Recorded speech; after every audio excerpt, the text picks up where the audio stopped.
ആദരണീയനായ എൻ്റെ പ്രധാനമന്ത്രിക്ക് അങ്ങ് എങ്ങനെ അഭിസംബോധന ചെയ്യണമെന്ന് എനിക്കറിയില്ല. ഞാൻ നിരഞ്ജന, 6ാം ക്ലാസ് വിദ്യാർത്ഥിനിയാണ്.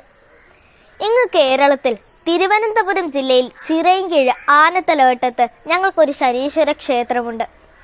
അച്ഛൻ്റെയും അച്ഛൻ്റെ ഗുരുക്കന്മാരുടെയും നിർദ്ദേശപ്രകാരം ഞാനാണ് അവിടെ ശനി ഭഗവാനെ പ്രതിഷ്ഠിച്ചത്. എന്നാൽ ഇപ്പോൾ ഞങ്ങൾക്ക് അവിടെ കയറാൻ പോലും കഴിയാത്ത അവസ്ഥയാണ്. ശനി ഭഗവാന് ഒരു നേരത്തെ നിവേദ്യമോ ഒരു നേരത്തെ തിരിയോ കത്തിച്ചു വയ്ക്കാൻ എനിക്ക് കഴിയുന്നില്ല. അതിലെനിക്ക് ഒരുപാട് സങ്കടമുണ്ട്.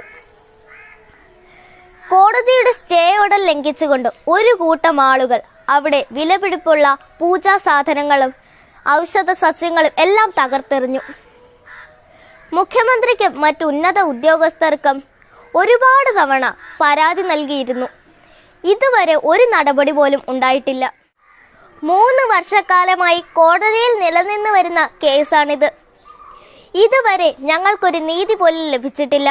വക്കീലന്മാർക്ക് കൊടുക്കാൻ എൻ്റെ അച്ഛൻ്റെ കയ്യിൽ ഇനി ഒരു ചില്ലി കാശ് പോലുമില്ല. എൻ്റെ അച്ഛന് എന്തെങ്കിലും സംഭവിച്ചാൽ മാത്രമേ ഞങ്ങൾക്ക് നീതി കിട്ടുകയുള്ളൂ എന്ന അവസ്ഥയാണിപ്പോൾ.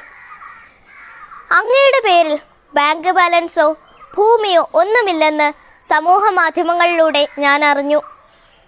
അങ്ങനെ എൻ്റെ അച്ഛനും അമ്മയും ഒരു തീരുമാനമെടുത്തു. ക്ഷേത്രമുള്ള ആ ഭൂമി അങ്ങേക്ക് എഴുതി തരികയാണ്.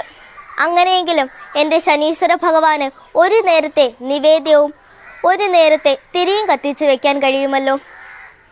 ഇത് ബഹുമാനപ്പെട്ട പ്രധാനമന്ത്രിയുടെ ശ്രദ്ധയിൽപ്പെടുന്നവരെ എൻ്റെ എല്ലാ ചേട്ടന്മാരും ചേച്ചിമാരും മാമന്മാരും മാമിമാരും എന്നെ നിങ്ങളുടെ കുടുംബത്തിലെ ഒരു കുഞ്ഞു കുട്ടിയായി കണ്ട് പരമാവധി ഷെയർ ചെയ്യുക എന്ന് ഞാൻ ജഗദീശ്വരൻ്റെ നാമത്തിൽ നിങ്ങളോട് അപേക്ഷിക്കുകയാണ്.